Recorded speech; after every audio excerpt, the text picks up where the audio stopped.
નમસ્તે.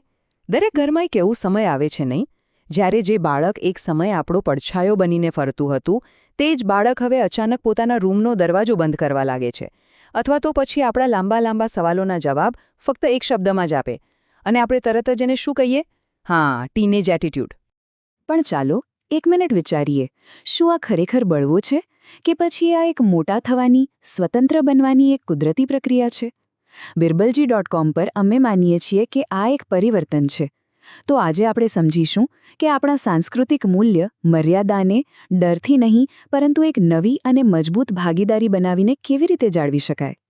હા, એવું લાગવું ખૂબ જ સ્વાભાવિક છે કે જાણે આપણી અને એમની વચ્ચે એક દિવાલ આવી ગઈ છે, કે આપણી વાત હવે સાંભળવામાં જ નથી આવી રહી. પણ ગભરાશો નહીં. આ બદલાવથી ડરવાને બદલે ચાલો આપણે એને એક નવી ભાગીદારી બનાવવાની એક ઉત્તમ તક તરીકે જોઈએ. તો આ દિવાલ તોડવાનું પહેલું પગલું કયું છે? જુઓ, આપણા પરંપરાગત ઘરોમાં આપણને ઘણીવાર આદેશ આપવાની ટેવ હોય છે, પણ એક ટીનેજર માટે દરેક આદેશ એક દિવાલ જેવો લાગે છે. તો પહેલી અને સૌથી શક્તિશાળી રીત છે આપણી વાત કરવાની પદ્ધતિમાં એક નાનકડો પણ ખૂબ જ મહત્વપૂર્ણ ફેરફાર કરવો. હવે જરા આ સ્લાઇડ પર ધ્યાન આપો. આ તફાવત બહુ મોટો છે. જ્યારે આપણે કહીએ છીએ કે જા દરવાજો સરખો કર, ત્યારે એ એક આદેશ છે જે એક આડશ ઊભી કરે છે. પણ એની જગ્યાએ જ્યારે આપણે કહીએ, બેટા તને આ ઓજારોની વધુ સમજ છે, મને આમાં થોડી મદદ કરીશ, ત્યારે એ એક આમંત્રણ બની જાય છે. એક પુલ બને છે જે સંબંધોને જોડે છે. તો આવું પૂછવાથી ફાયદો શું થાય છે? જ્યારે આપણે તેમની સલાહ કે મદદ માંગીએ છીએ, ત્યારે આપણે ખરેખર તેમની વધતી શક્તિ અને તેમની બુદ્ધિને સ્વીકારી રહ્યા હોઈએ છીએ. આનાથી સન્માન એકતરફી નથી રહેતું, એ પરસ્પર બને છે. અને સૌથી અગત્યનું, તેમને એવો અહેસાસ થાય છે કે તેઓ હવે ફક્ત બાળક નથી, પણ પરિવારના એક મજબૂત આધારસ્તંભ છે. અને સમજો, આ ફક્ત વાતચીતની કોઈ ટ્રીક નથી, આ તેમના ઘડતરનો એક અતૂટ ભાગ છે. જ્યારે આપણે કહીએ છીએ મને તારી મદદની જરૂર છે, ત્યારે આપણે તેમને જવાબદારી અને વિશ્વાસ આપીને ચારિત્ર્ય નિર્માણના સૌથી મોટા પાઠ શીખવી રહ્યા હોઈએ છીએ. ચાલો હવે બીજી એક અદ્ભુત રીત જોઈએ. દુનિયા કેટલી ઝડપથી બદલાઈ રહી છે, બરાબર ને? ઘણીવાર આપણા બાળકો ટેકનોલોજી હોય કે પછી શાળાના નવા વિષયો, એના વિશે આપણા કરતાં ઘણું વધારે જાણતા હોય છે. આવી પરિસ્થિતિમાં ભૂમિકા બદલવાથી ગભરાવાની જરૂર નથી. ચાલો પ્રમાણિકતાથી કહો, તમારા ઘરમાં કોઈ નવો સ્માર્ટફોન આવે, કોઈ નવી એપ સમજવી હોય કે કોઈ ઓનલાઈન કામ હોય, તો સૌથી વધુ કોને આવડે છે? મોટાભાગના ઘરોમાં જવાબ આપણું સંતાન જ હશે. તો પછી એમને એ ડિજિટલ ગુરુ બનવાની તક આપો. જ્યારે આપણે એક વિદ્યાર્થી બનીને તેમની પાસેથી કંઈક શીખીએ છીએ ને, ત્યારે તેમનો આત્મવિશ્વાસ આસમાને પહોંચે છે. અને મજાની વાત એ છે કે જ્યારે આપણે એક ક્ષેત્રમાં તેમની આવડતને માન આપીએ છીએ, ત્યારે તેઓ જીવનના મૂલ્યો અને પરંપરા જેવી બાબતોમાં આપણી સલાહ સાંભળવા માટે વધુ તૈયાર થાય છે. આ ભૂમિકા બદલ તેમના કહેવાતા એટીટ્યૂડને સાચી ઓથોરિટીમાં ફેરવી નાખે છે.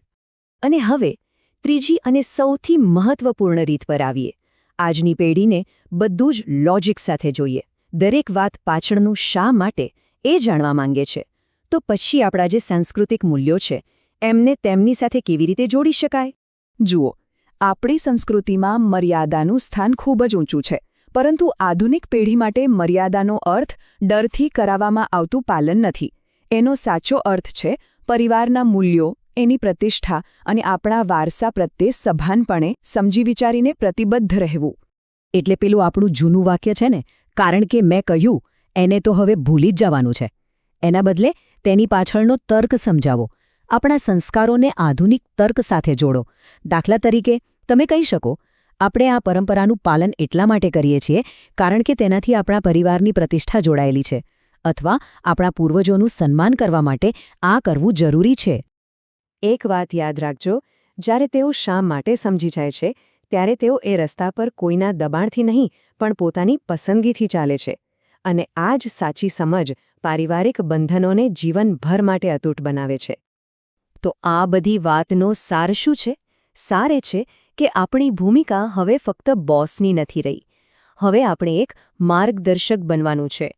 એક એવા માર્ગદર્શક જે આપણી સંસ્કૃતિનું સન્માન જાળવી રાખીને તેમને વિકસવા માટે પાંખો પણ આપે છે. આ આખા અભિગમનું કેન્દ્રબિંદુ બસ આટલું જ છે. આળસ નહીં, પુલ બનો. આપણું બાળક સંબંધોનો પુલ તોડવા નથી માંગતું, એ તો ફક્ત તેને બનાવવામાં આપણી મદદ કરવા માંગે છે. એક નાનકડો પ્રયોગ કરી જુઓ ને.